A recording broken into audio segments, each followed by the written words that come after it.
step I take, I move my truth. Every time they tell me stop, I use every comment, hate that makes my fuel. Gather up my energy and boom, I hear them talking, saying the way that I move is so reckless. That is a part of my mind I've been blessed with, giving my blood so I am relentless. Shit Talkers Weekly, Cameron, Gideon, and Cameron Haynes. Shit Talkers Weekly 15. Keep Cameron collective. I'm tired. So sometimes when I'm tired, I either am retarded or actually am better. So it's like kind of a wild card. Well, it seems like the more retarded we are, the better for these. Okay, then hopefully it's, yes, the former and latter. Which, speaking of which, I got recognized again. Where? In the gym. Oh, nice. By Nick. And Nick the trainer dude? No. I have seen him in there a couple times, but do you know who Brent Primus is?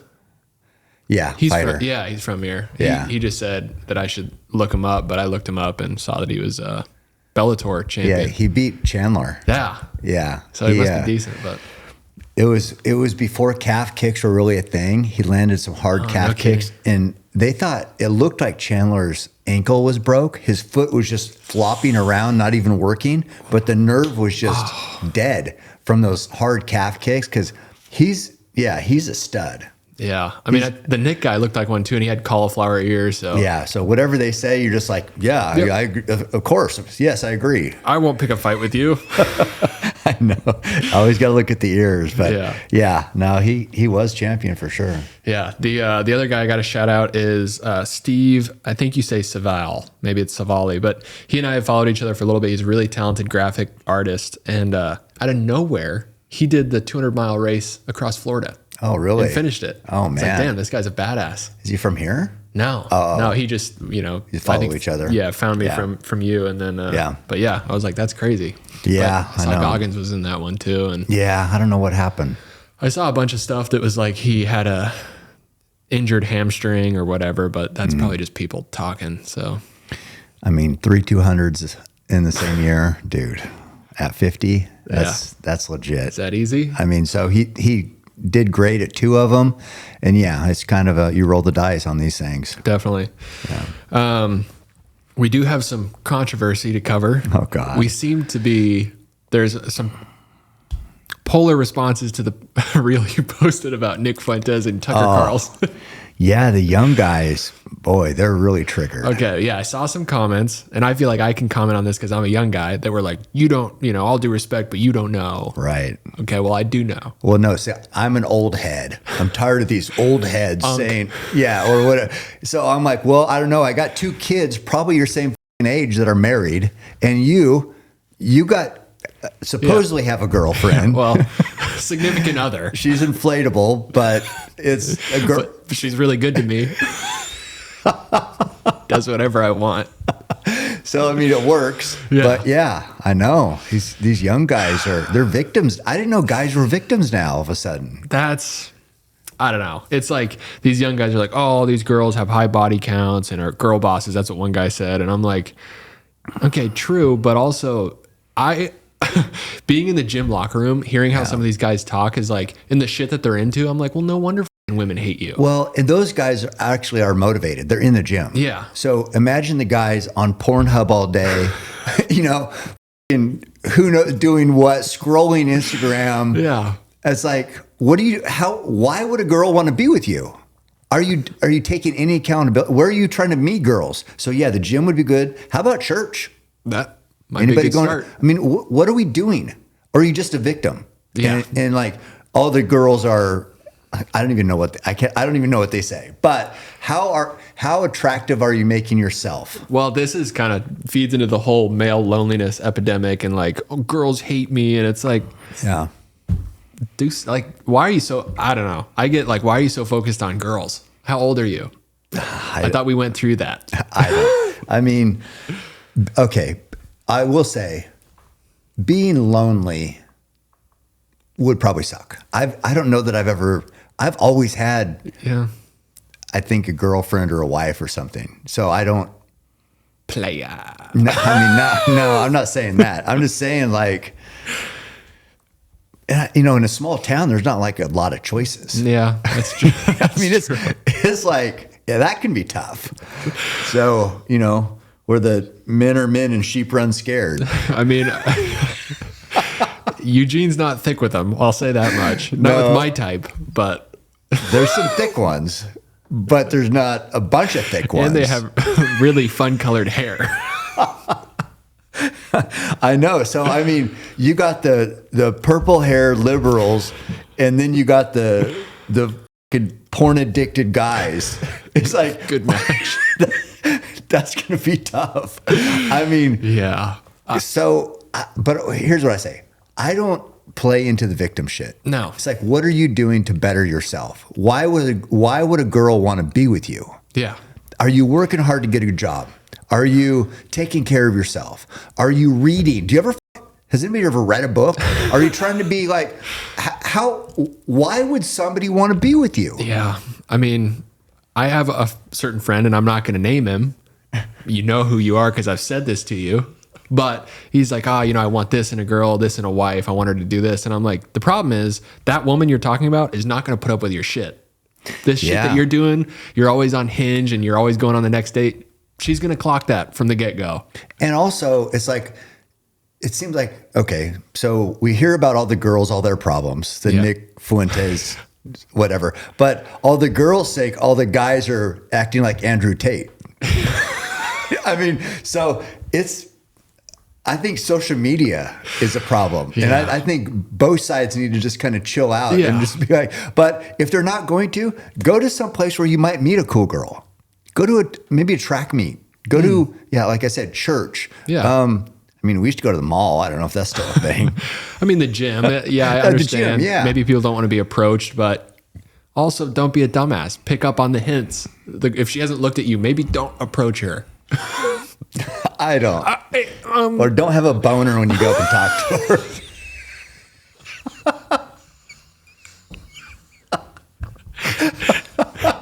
Is that a cum state? I mean, there's some big ticket things you could probably take care of that might help. I don't know. I mean, I'm old. I am the old head. I don't know, but like I said, I got kids that have figured it out. Yeah. Well, I don't know. Maybe I don't understand, but I do. I know. There's a lot of pro Nick guys out there. There are, yeah. And I know it doesn't help. I'm sitting in my glass house. I'm jacked, strikingly good looking, funny, rich, smart. Yeah. So, you should, you know what? You should start a podcast giving advice. I actually think what I'm going to do is sell a course. You should, because I see a lot of like guys your age that really haven't accomplished anything, but you have. But they're really quick to give advice, like life advice to other adult men. It's like, well,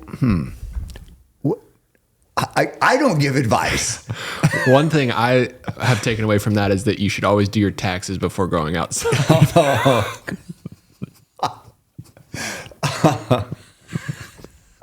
I was going to go hunting, but I have to do my 1040. I can file my 1040 here. I don't even know what it's called. I haven't done taxes in years. I pay somebody. So. But why have I been hunting? Yeah. You've got it all wrong. I know. I've been escaping my responsibilities. Let's focus on the important things here. Giving advice. How about, why don't you, do you have a girl? Do you have a family? What are you doing? I might listen to you once you accomplish something besides talking to a microphone. Between Pornhub and taxes, not doing much. Those are just the two windows open on his browser. Pornhub, taxes, and podcasts. Oh my God. Anyways. Yeah, I got to get off this midget porn and get my taxes so I can knock out this new episode. One more crank. Okay, just to get my head straight. Oh man. Okay, well we can move on from that. Porn? Is that okay? I mean, that was a test, you sucker. So I've heard. Okay. Was, if not, there should be. The other shout out, I was watching Stranger Things. I talked about this, but season 4, I'm watching it and I'm like, man, that guy looks really familiar. Saw him more. He's a supporting role, but he's in it a lot. And I'm like, who is that? It's Clayton Johnson. Yeah. I Deputy. forgot. Yeah. I know. We had a sick scene and then whatever. Yeah. Now he's gone. But I texted him and I was like, dude, I sent him I was like mid watching it. And I was like, dude, you're in Stranger Things. I forgot. And then he said, yeah, get ready for season 5. Oh, nice. So I guess he's in that too. But yeah, no, that was fun. I mean, that was part of my acting gig. He was the deputy for a while, and I think I had to chew his ass in the hallway that one time. I did what? I know. That's my greatest skill. I've been working on it for in a long time. You put that on your resume? Personal ass chewer. Not ass eater. Chewer. God. Okay. This is, yeah. I mean, the last one, it was 5 seconds we went off the rails. This one, we haven't been on the rails yet. Well, this next question will get you. Okay. What do you think the biggest animal is that you could take in a fight? And I mean, like, not surviving. I think you have to kill it with your bare hands. Biggest animal to kill bare hands. I don't know. Those animals are tough. I know. Dude. I They're said scrappy. hamster. They're scrappy. Because even like when you see a squirrel and it like runs at you, know how kind of sometimes it'll run at you to get to a tree, or it kind of gets caught off guard and you're like, ah. That's what I was thinking. And this animal's also trying to kill you. So it's not like you can't pick something cute and cuddly. No. Man, biggest animal to, I don't know. It'd be tough. I know. Plus, I don't want to kill an animal with my bare hands. Yeah, but if you had to. I was thinking maybe birds is a good way to go. Fragile bones. Oh, yeah. Long neck. Right. There you go. So pigeon. Okay, I could kill a pigeon pretty easy. There we go. Yeah. We do got to cover. You just got back from a trip to LA. Oh man, I know. Yeah. And it looked busy. I never. Yeah, that was. I'm not going to say it because I hate when people say that wasn't on my 2025 bingo. So I'm not going to say that. What I'm going to say, it wasn't on my lifetime bingo card to go to a party like that. It was Travis Barker's 50th birthday. And yeah, it was insane. Nobody there that we would know. Oh, who would you know that was there? Yeah, I mean, Chito. Chito was there. Okay. And I think that's probably about it. Okay. Yeah. No, I think... just family and friends. Yeah, it was. And definitely was. But, I did say, even on the mic, because they passed around a mic, and I did say, I'm probably the least likely person to be at a party like this in LA. And all the Kardashian sisters were there. Kendall was, slinking around like a model, how models walk, looked just like you'd expect. Kim, everybody, the mom, everyone was there. I mean, everybody I talked to was super nice, and they'd be like, so you're the hunter? And I'm like, yeah. So that was my whatever. Was that on your name tag? Yeah, basically. And so to go to a party like that, Travis knew I was down there because I went down to do Alexi's podcast, the Mentor Buffet, and that was fun. She's got an Alice in Wonderland theme to it. It's a lot different than this one. About the exact opposite, but it was fun. She's smart. She had her producer there too, and it was where Rich Roll does his podcast. Yep. And it's like it's like a headquarters. Really? I was like, who the hell are his sponsors? Because I don't even know how much that would cost. It was crazy. So she has one, Rainn Wilson has one, and it's part of his network, and then Rich Roll. I didn't know Rainn Wilson was in that. Yeah. That's cool. He's there too. Yeah. Dwight. Yeah, I know. He's actually, obviously, yeah, I think he just has a book that came out, and he's super smart, has great discussions. Of course, Alexi does a great job, and then Rich. It's just like about like if you had put it on the scale of intelligence, this podcast would be it would be on the opposite end of where that litany of podcasts would be. But yeah, so it's cool. So anyway, I was there, and I told Travis I was coming down for that, and I said, hey, we should go on a run. And so we went on a run, but he's like, oh, if you're going to be here, do you want to, my wife is, Courtney's having a party for me. And I'm like, yeah, I mean, when else am I ever going to be? I mean, that's just insane. So how it turned out, yeah, it was great. Everybody's nice. People were just saying that Travis, me being a hunter, killing animals, him being a vegan, I think pretty much all of them were vegans. There's some guys at my area of the table, we were talking about hunting a lot, and they had been getting into hunting, and that was fun. A guy named Nick. Travis's trainer was there, so I talked to him a lot. He's just a beast, Don. And but everybody was saying that, if anybody said to Travis something like, oh, why do you hang out with, that bow hunter guy? He kills animals. And he's like, I don't. And they said, this is what he says, I don't care what he does. He's my friend. And yeah, so he's just, so super nice, super supportive. And how it worked out is I went to the party. It was crazy. Just not like any birthday party I've ever been to. Catered, super nice, band, everything you'd expect. And then the next morning, we did a good run with Alexi that morning, I think 6 miles down the hill and back up. Then the next morning, me and Travis are going to work out again, and Donna's trainer is going to run us through a workout. So I went back up, and it seemed like every morning I was in LA, I was in their kitchen when Courtney got up with the baby. And I was like, finally the last morning, I said, listen, I know I'm here in the kitchen again. This is the last time I'm going to be here. I promise. I'm sorry. Because, when you get up in the morning, you don't want, who the is this guy in this kitchen again? Why is this guy always at my house?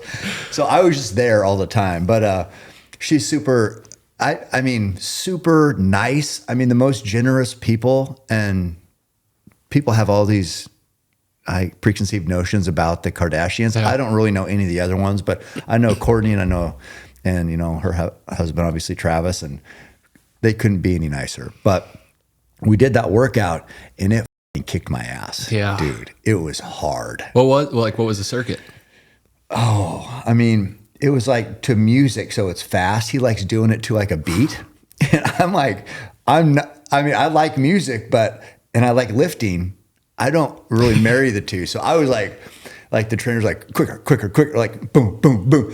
So you're doing like curls, 10. He'd move the pin down 10 to the beat, down 10, then back up. So 50. And then push-ups, 10, 10, 10, 10, 10, 50. And then you do 2 sets of those. Then you go and get on the treadmill and run a half mile. Then 2 more exercises like that, like pull-ups, dip, muscle up kind of things, where kind of bounce off the Bosa ball to give you a little, because you get kind of tired after doing 50 of those. So you get the Bosa ball to give you a little boost. But you were going to, I could always do it, but without the ball, I couldn't have, or without the Bosa ball.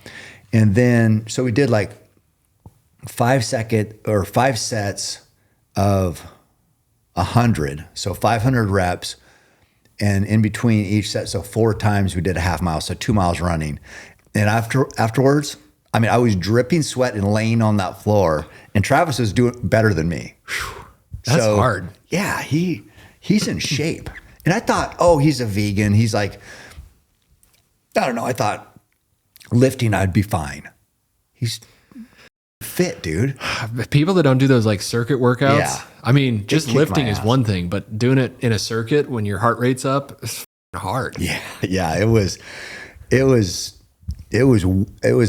50 times harder than I thought it was going to be. I thought it was going to be like kind of fun, and I could be like, oh, I'm fairly, for my size, fairly strong lifting. Yeah, but didn't see it there. I was thinking about everybody at the party, and I'm like, the whole celebrity thing it's cool, but it doesn't do much for me. Except, was Timothée Chalamet there? No. No. There's probably 50 people there, and is he Kendall's Yeah, boyfriend. He's like one of my favorite actors. Yeah, I didn't see him. She was at a shoot and she ended up. Courtney didn't know she was going to make it up there, but she did. And yeah, so all of her sisters were there. That's crazy. Yeah. I also saw you did some rabbit hunting. Oh, I know. I was trying to get that rabbit. Yeah. No, somehow I'm always hunting. Like even when we went on the run, there's that big buck there. Yeah. I kept filming that thing. Yeah, that was a nice buck. Yeah, I would have arrowed that. But yeah, it's nuts. That's a whole different world. I'll tell you what. Yeah, that's for sure. I also saw you found your book in Barnes and Noble. Yeah, I did. Which is yeah. always funny. Barnes and Noble for some reason is trending right now. Really? I feel like it is. I always see people like making these reels of people going into Barnes and Noble, and I'm like, yeah. You would make fun of people for going to Barnes and Noble before. I love bookstores. Cool. I used to go and read hunting magazines in there and drink coffee. Yeah. And that one was 2 stories. It was there. I can't remember what the place is called, but it's right. I mean, it's in, I always still wanted to say Casablanca, but it is Calabasas. So it's a really nice place there, and super nice restaurants and stores, and this 2-story Barnes and Noble. And yeah, I always, when I'm in Barnes and Noble, it makes me feel like I can read. Yeah. And then I'm like, I want a book. I know. See, hey, all those Nick Fuentes kids, whatever, crying about, go there. Go to B&N. There's girls in there, and you can talk about fucking books. You hold them in a book upside down. You like this one? They even have a porn section. I mean, 2 birds, 1 stone. Let's get creative, guys. Yeah. God, bookstores. That's the ticket. I guess so. You can pretend like you're smart. Yeah. I also saw you set up your new bow. Mm-hmm. How's that? It was good. It's oh man, what do I want to say about the new bows? The new bows are incredible. I hate the fucking release dates and all this, you know, hiding it and all this shit. And then I'm not doing any of that anymore. I never really did it, but it's it's just weird how they release those right in the fucking middle of hunting season. It's like, I want like months before I'm going to go elk hunting or something. Now, if I'm, this Texas hunt that I'm going to do, or Oregon blacktail, or a bear hunt where it's 20 yards, whatever, I could pick up a bow just laying right here and kill something. But if I'm expected to go kill mule deer and elk, I can't. I want to believe in that thing. Yeah. I mean, a 400-inch bull elk, and I have this bow that I'm not really comfortable with yet. So this release thing, and it's just irritating how the industry hasn't hardly changed. I mean, it did back when there was an ATA show, all the new bows used to come out in January, but now the ATA is kind of dead. And I just think that because the hunting is so night and day different from back east to out west, they think that they released this to where like the eastern hunters could get a new bow and use it, I guess, for whitetail. I don't know. But we've already been hunting since August or whatever. So, and because the challenge is so much different from tree stand guys in back east, 20 yards, to western guys who want to shoot at 70 yards and do all the tack shoots, have different lines and have them come out at different times. Have a western line that comes out in April or May. Yeah. And have the eastern line and have the bows perform differently, because the guys out east don't need a sight that goes to 100 yards. They don't need to shoot screaming fast arrows. They need to shoot a heavy, hard-hitting arrow at 20 yards. Yep. They need like 3 or 4 pins. Out here, we want our dial-up sight. We want precision. We want everything. We want like a flat flying arrow. We want a high-performance bow. It's a whole different. You want high poundage because you're in the mountains, so you're warmed up, so you can pull back 80 pounds pretty easy. You try to pull back 80 pounds after sitting for 10 hours in a tree stand when it's 10 degrees. No, you need 60 pounds. Yep. So what are we doing? Can the industry not change at all? Can we not evolve in any way? And now you're going to say, okay, here's our bow release date. Got to do all this. I'm like, no, I'm been hunting with this other bow all season. I believe in it. I'm not switching until this is all done. It makes no sense. And then it's like, I I don't get it. You would think that like you said, release it in April or May, or if you have to, even June, the sales are going to be way higher when it releases. People are getting excited. Yeah. It's coming spring. They got time to set it up. So because I think people would be like, no, I'm not buying a new bow now because this one's dialed in and hunting season's coming. Yeah, and they've already put their reps in. And the thing is like, even for the hunter that, let's be honest, most guys probably get excited about June, July, start shooting, maybe even later, I don't know, but they're going to go into the shop and see the new bow and be like, okay, I got to get that. Yeah. Start shooting their old one. They're like, I really want this new bow. It's like, I think we could help sales, help people be more successful, help marketing, cater to specific needs of each region, east, west. And I just think it would be the best way to do it. Now, that said, the bow is fucking incredible. Yeah. I mean, so however long I had to wait to get in, I didn't get it set up because I was doing all this shit. But that said, it is amazing. So they did, I don't know how they do it. I said in my post, I don't know how these engineers that tuning system is nuts. It's my boat today was never in the press and made all the tweaks where normally you'd have to take the axle out, do the shims each side, tearing left, right, doing all this stuff. Can axle back out. Oh, went too far with that shim. Oh, take it smaller. It's like, it's a process. Never was in the bow press one time. That's crazy. It's amazing, this technology. So my hat is off to the bow builders and the companies putting them out. I'm blown away and impressed. And I know I'm going to have a lot of success and confidence, but it's going to take me a while to get it set up to where I'd ever go on like a real Western hunt in the mountains, or a grizzly hunt, or a brown bear hunt, or a Cape buffalo hunt, something like that. Yeah. I mean, where it's a controlled setting, 20 yards. Yeah. I can be very accurate and have tons of confidence with that and say, a week or two. But man, I just think we really need to, I think if one of these companies just got innovative on bow releases and catering to the needs of each archer, or not each archer, but each region. You would think it would make more sense. Maybe, again, it's Unk and the sidekick who doesn't know anything. So let us know why we're wrong. It's all love. It's all love, right. Baby. It's all love. Yeah. So, we didn't say that. This is crazy. So Hoyt began with a dream and a simple desire: create the best bow hunting and target archery equipment possible. And since 1931, that is exactly what they have been doing. I'm skeptical every year that this year's bow will be better than last year's, yet somehow their engineers seem to figure it out. I think that's what sets them apart, is their engineers are all avid hunters themselves, so they take their bows in the field every year with the intent to make them stronger, faster, and more accurate. Hoyt is actually my lifetime bow sponsor. Yes, I signed a lifetime contract with them. That is how much I believe in them. Hoyt is offering listeners of the podcast 20% off on all soft good items at Hoyt.com using code CAM. That's CAM. When you're miles from the truck and breaking down a big bull, you can't afford a knife that won't hold up.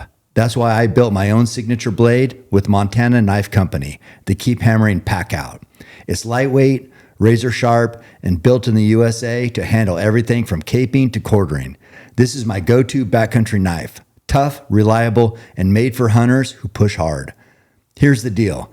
The last time we released a pack out, it sold out in under 24 hours. Gone. You need to be ready the second they go live at montanaknifecompany.com because they won't last. And if you can't wait until then, Montana Knife Company gives listeners of this podcast 10% off any knife right now. Just use code CAM at checkout. The Keep Hammering Pack Out, my signature blade, built for the backcountry. Get yours October 1st before they're gone. I went in. I like buying new stuff. And I just was buying. I like when I get a new bow, I like putting new stuff on it. I don't like taking my old beat up shit and putting on a new bow. Right. And I'm not dicking around with rest sponsors or anything like that anymore, which I don't want to minimize it because they are freaking expensive. But nowadays, I just don't care. So I just want to buy what I want, put on what I want. Yeah, I'll do the bow because Hoyt's been an incredible partner. And, I have so much confidence in Hoyt. And they have supported me and believed in me. And I'm super thankful for that. It's not like I didn't earn it. So it's like, it's not charity. Yeah. So let's not get too crazy. But I do appreciate the partnership. But I like new stuff. So I just started grabbing stuff, you know, what did I, oh yeah, the Spot Hog site. God, that Booney site, $444 for the site.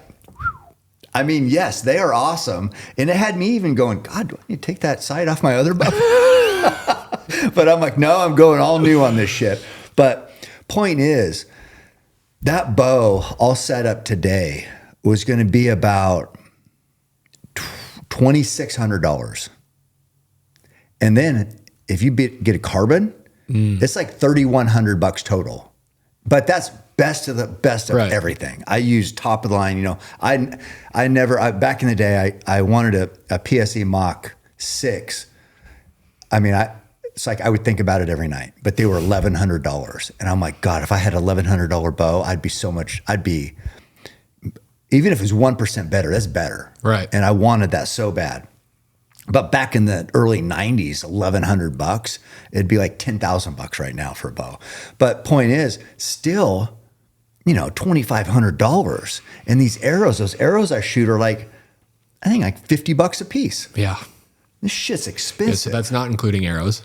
Yeah, no, yeah, the 26 and the 3,100. So 26 for the aluminum riser bow, 3,100 for the carbon, all with the top of the line, the Hamsky rest, the Booney sight, the awesome Hoyt quiver. I put that mule stabilizer on, which I don't know how much those are, probably $1 million. But yeah, all that best of the best. And then I want to shoot the best of the best arrows. And we've talked about this before too. Those are the X10, the Parallel Pros. I mean, using the Olympics, say whatever you want. Yeah, there's 4 Fletch on there. I'm a dumbass off. But anyway, you start adding that for the bow and then $50 an arrow. God dang. That adds up. That shit's a lot. But you could get the bow just to look at. You know, you don't need arrows. True. And you should be doing your taxes anyway. True. And not hunting. Well, that's your mistake. If you did your taxes first, you wouldn't have 4 Fletches. Mm-hmm. So, yeah. So, yeah, I don't know. I mean, I don't know what my point was about the money. Although all I'm saying is it costs a lot. Yeah. I mean, and you know, bows aren't like rifles. You got to get a new one next year. I mean, you could just shoot a stick bow. You could. Yeah. I mean, you could make one like Tanner. Yeah. I mean, I have a hard enough time killing with my bow. So a stick bow, I don't know. But I also want to pay for that stuff just because I love that pro shops I want Wayne to kick ass. He's been kicking ass for 30 years. The bow rack is, you know, incredible. You know, now I'm part owner of Archery Country. I love pro shops. So I want to support pro shops. All the guys working at the bow rack, I want to support them. I want to buy stuff. I want they make my arrows. You know, we worked on my bow today. I was in there. I loved it. I talked to the other guys coming in.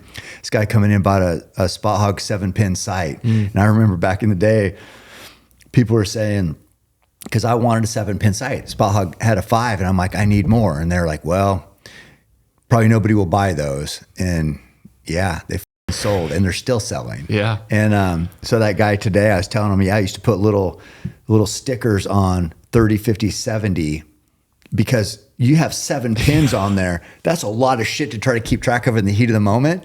I mean, to find a 50 or 40 in the middle of all that shit, I said, you got to have something that's going to give you a reference point on there. And quick. And fast. I mean, so yeah, I have to dial my sight now, but finding that pin was also a challenge when I did that too. But the point is, I was talking to those guys in there about bow hunting, guys getting fired up for late season. I just love the pro shop life. So yeah. I want to support it. Yeah. Sick.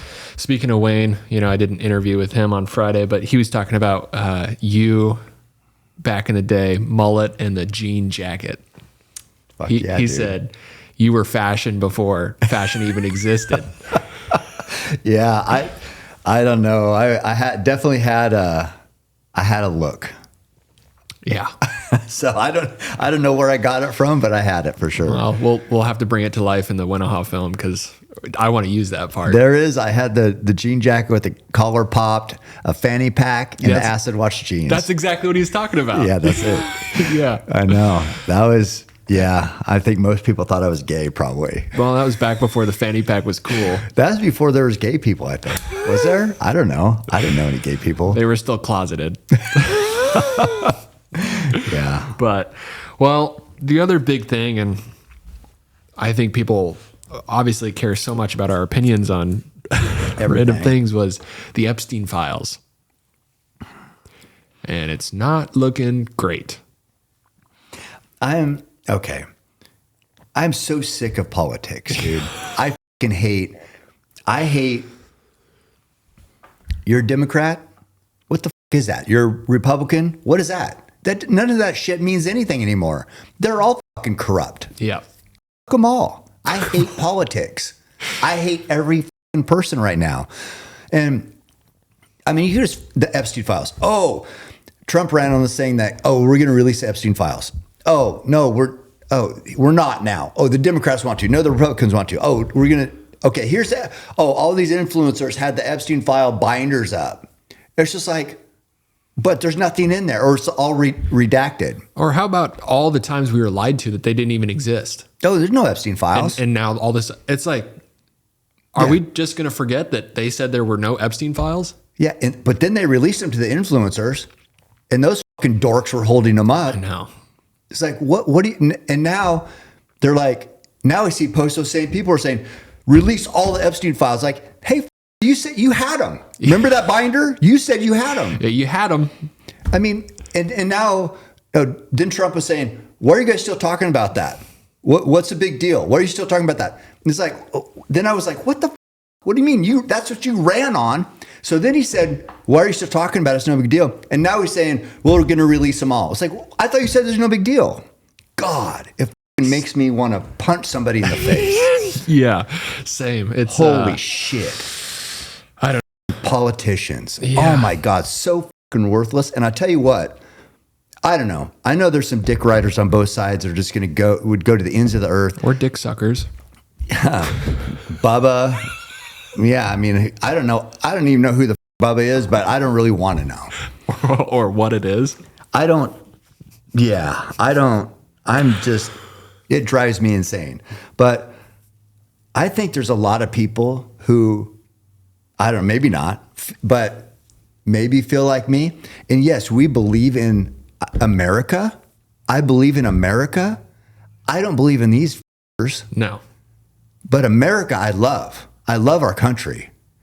I love everything about it. I love our military. And those guys, the military, you know, Tanner was in the military. It's like those guys, they join because they want to do something bigger than themselves.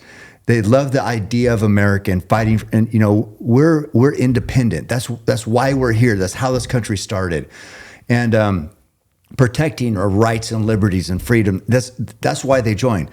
And then they get over there, and who knows why the war is happening, or why it happened, or if it was real, or we started it to fucking make money with this war machine. But once they're in, then it's like they're fighting for each other, for their brothers. They believe in each other. They would die for each other. And then it's about that. It's about, they're not thinking about why are we here? They're thinking about what are we doing tonight? What's the objective tonight? Yep. And so I have nothing but respect for the guys at the tip of the spear. But the fucking war machine and this fucking corrupt bureaucrat fucking lying thieves, I'm so sick of it. With what kind of seems to be no remorse for the human lives that they're sending over there for whatever their gain is. They don't give a fuck. Zero. And they care about standing in front of a microphone, talking shit and making money. Yep. And acting pompous and looking down at the American people. Yeah. I know. For being peasants. Oh, we're the peasants. It's like, sometimes it kind of reminds me of the Hunger Games and like the Capital District. And it's like, we're not that far from it. It doesn't feel like it. I'm disgusted. Yeah, same. I think a lot of people feel that way. And I'm hoping my hope is, it's probably wrong, but it's like for the first time in a long time, people are like kind of looking across the aisle and saying, oh, we're on the same side here. I hope. And it's not so much left versus right. Yeah, I mean, just like some of the comments on, on Lexi's page, just calling me a MAGA influencer. And yeah, I fucking did. Like, I did believe in like, hey, we needed a change, years ago. And I couldn't support what the Democrats were doing. And yeah, but it's fucking over. That's over for me. Well, he ran on anti-corruption. Yeah. You know what I mean? He's going to drain the swamp. And I'm like, perfect. But nothing has changed. No, he's a part of the swamp. Yeah. And it's like, I can't. So that it's like, and if you can't see past that or listen to what I'm saying right now, and I mean, I don't know. I hate the tribalism. Like, oh, I can't, like people will look at me and say, oh, you're a hunter, baseball hat, beard, fucking MAGA. And then we'll see, oh, here's the other side. Oh, you're some fucking twink, pink haired liberal. Yeah. It's like, no, I don't give a, I want to hear what you say, what you believe in. Not the voting. I don't care about the fucking voting right. at all. I don't give a shit about parties. I don't care about any of that. I want just Americans that believe in each other and can love each other and support each other and like do the right thing and not have it be about politics. And I don't know what the answer is though. I don't either, because there seems to be also a good amount of like people want to be right. It gives them whatever, an ego boost or whatever, but they want to say, told you so. Oh, I know. It's like the people that are like, this you is what you voted for this. Like, shut the fuck up. Okay, cool. You got me. You got your moment, but like. So now what? Yeah, exactly. Does that help? Does that solve anything? It's like, oh, didn't you read the 2025 fucking report? No. Who the fuck read that whole thing? If you would have read, but I don't like that, the ranchers are suffering because of the tariffs and the buying the beef from Argentina and, selling off and then you talk about Israel. They talk about, oh, we've had this plan for Israel for a couple of years now. It's like, what do you mean? What plan? To rebuild it? But it didn't need to be rebuilt till we bombed the fuck out of it. Exactly. So how could you have had a plan? Yeah, I got into a debate with a buddy who was like, oh, our biggest ally over there. And I'm like, for what? What do for we what? get? Well, for the Middle East. Why? What are we gaining? No, the American people aren't gaining anything. No, here's what. So we were over there for 20, 25 years, Afghanistan. You know who runs it right now? The Taliban. No, it's right back to what it was. And that shit pisses me off because it's like, that to me is the worst way to honor the people that gave their lives. I know it's for whatever purpose they believed in. It's like, I know. What the f are we doing? Yeah, it makes me sick to my stomach. Yeah. Sad, but it's that part's not all love. Yeah, no, that part is let's get our heads out of our asses. Oh my God. But yeah, I mean, I don't care if somebody's like, I just don't know who to believe. No, me either. And I think one of the big solutions here would be just everyone make sure you do your taxes before you go outside. It's more important now than ever. That's what we need to ask. We need to ask those 20-year-old guys with all the answers what the f we should do. Yeah. But I mean, they probably know better than me because I don't know. Yeah, I mean, I think a lot of people feel like that too. Is like, well, obviously, anything I do, how I vote, doesn't matter. Yeah, I mean, it's demoralizing. Kind of feels that way.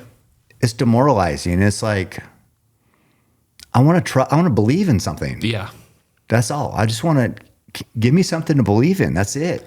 And I'll fucking go. I worked hard for them. I helped Drazen here when she's running for governor. I did help Trump in that whole ticket. I mean, I've been back to DC. I've wanted to help. I want to believe in something. Yeah. But now I'm like, I fucking can't trust anything.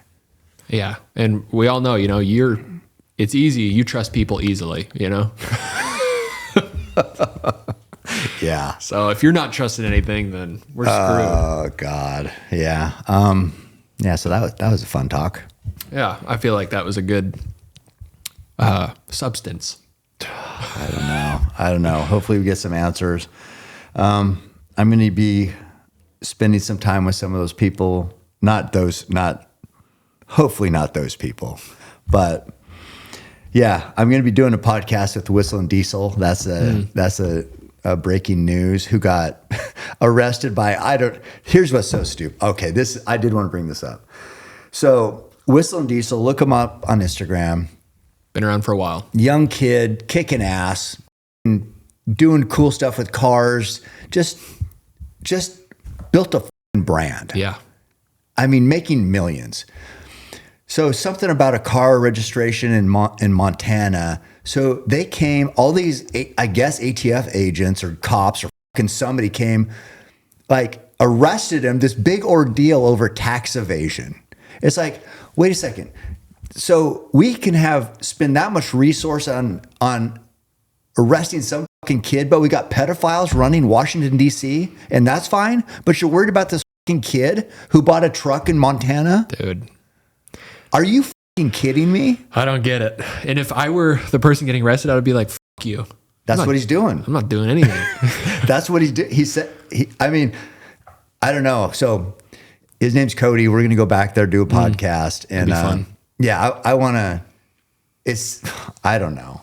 What the do I know? I don't know shit about it, but it seems ridiculous to have all that hoopla, tax evasion, parading him around in handcuffs while what goes on in DC is evil.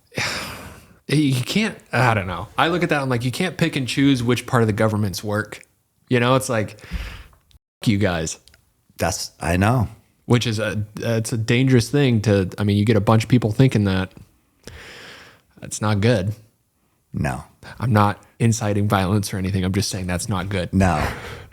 Because I do know I'm on a list now. I just think it seems ridiculous when you look at the big picture. Yeah, it does. It definitely does. So anyway, I'm going to talk to him. I just want to hear his story also. His story's nuts. That should be good. Yeah. Is that going to be, does he have a podcast or are we doing that for ours? Oh, it's perfect. Here. Yeah. Sweet. So we got to take our stuff back and just film it like we've done like an elk camp with Joe and Adam, just like that. So he's going to be at that event that I'm going to, and then we'll do the podcast too. Is that a black tie event? Am I going to need my suit? Fuck. I have no idea. No, I don't. I mean, I'm gonna sneak in as a butler. Where did I feel severely? I think it was at the White House. No. At Travis's birthday. Oh. I just wore jeans and my boots. Oh. But Kim was wearing camo. Really? Yeah. Your culture is not her costume. I thought you needed a tie when you were in DC or something. Oh, I did. Yeah. And I had to scrounge up a tie for sure. But yeah. So I don't know. I don't dress up, dude. You know, boots and jeans are about as good as it gets. But Chito was at the UFC this weekend. He said like 30 Russians jumped Dylan Dennis. I saw that. Yeah, he said 30. I'm like, yeah, they don't forget. No. Those guys play the long game. Also, if you're going to pick 30 guys to jump you, that's probably the worst. Yeah. The absolute worst. Yeah. Holy shit. Yeah, but I can't believe he got out of there alive. I didn't see that. Was he pretty? He didn't look that bad. But I did see one like have a chair and somebody grabbed the chair, but a metal chair. This wasn't like WWE. No, this is like a real metal chair. Hey, WWE's real. Oh, I know. Yeah, okay. I know. Okay. Yeah. Is Logan Paul the champion? Yeah. I also saw that Bo Nickla landed a vicious kick, high kick. I know. I texted him. That was sick. And I texted him because I also texted Joe. He was calling the fight, but I was like, to the shadow realm there. Yeah. That height. But that fight to start, that guy looks so scary. Yeah. He's a little older, like 30 some. He looks like just a killer and just shredded and Brazilian and just the fucked up ears. But Bo has fucked up ears too. But Bo looks, young. And I'm like, oh my God, this might be hard. And Bo lit him up. Yeah, it was a good fight. He beat the shit out of him. Bo is a fucking machine. He's a beast. And then that head kick. But no, Bo looked amazing. I was super pumped to see that. Then he gets up there and flips off the crowd. Which is, I think he gets mad because those guys work so hard, and then no matter how good or whatever you do, people are like talk shit about you. It's like, what the? Then he said, pick one, love me or hate me. I loved that. I mean, you knock somebody out like that, talk your shit. Yeah, I know. That was amazing. Yeah, it was a good night of fights. But yeah, the fight in the crowd was nuts. Yeah, that was. I saw clips from that. I think Chimaev was in a fight too. Was he? Yeah. Huh. I just saw. Dana was like, Dylan Danis isn't invited back to any more UFC fights. Yeah, probably a good bet. Yeah, but I do respect how he. They asked if he wanted to press charges, and he's like, no. So what do you expect with fighters? Yeah. I like that too. Yeah, Dana's a G. Yeah. Nothing but respect. But yeah, so that's a wide-ranging. A lot of topics. A lot of topics on the Shit Talker 15. Piss like a racehorse. All right. A mare. That's a... No Bubba suck. We'll probably cut that part out. All right. Keep hammering, guys. Someone to blame. They sent their hate. It fuels my pace. I am Roy Tough. I am the change, the fuel in dirt.